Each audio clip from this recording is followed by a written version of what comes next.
Hello, Roland Warren here. Let me start off this live chat by just giving you a little data. Christians fund the abortion industry to the tune of about $180 million a year. You heard that right, $180 million a year. How do I know this?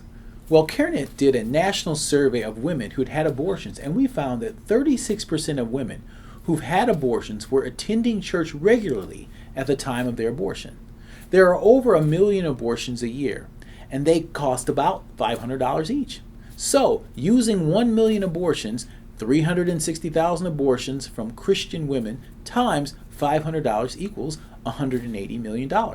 Yet when I hear about efforts to defund Planned Parenthood, the nation's largest abortion provider, I rarely hear talk about this powerful point. The discussion is usually focused on stripping the $500 million of taxpayer funding that goes to Planned Parenthood each year. Now, don't get me wrong. I fully support efforts to end taxpayer funding of Planned Parenthood. But this can't be our only strategy. If Planned Parenthood stopped getting federal support tomorrow, it would do little to nothing to change the demand for abortion in our country. And there would still be unplanned pregnancies. And Planned Parenthood clinics would still be standing by to accommodate the at-risk women and men who feel abortion is their only answer. But consider the simple economics. Demand drives supply. If you cut demand, you will cut supply and the revenue associated with it.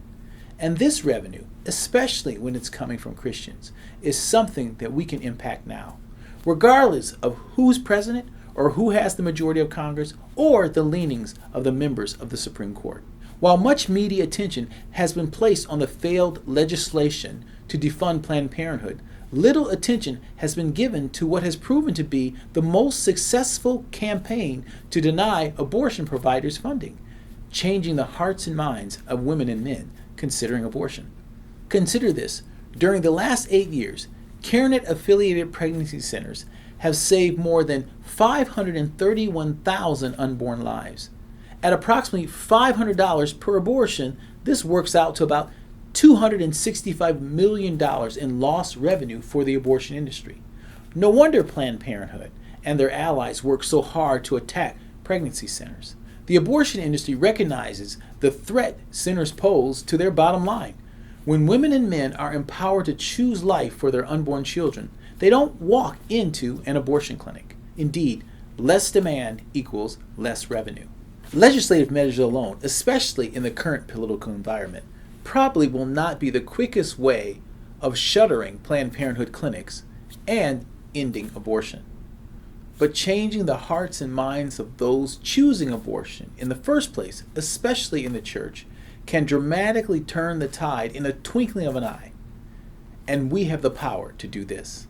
This is why CareNet has created Making Life Disciples, the first curricula ever created to train and equip churches to come alongside women and men considering abortion and embrace them with compassion, hope, help, and discipleship. You know, abortion advocates will not rest until they overturn the Hyde Amendment and use federal funds to pay for abortion.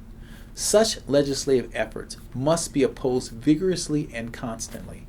However, let us not forget that it is through transformed hearts, not just laws, that one achieves a transformed society. Such transformation begins with us Christians in our homes, in our churches, and in our communities. In other words, we must overturn Roe v. Wade in our hearts and in our pews. Amen.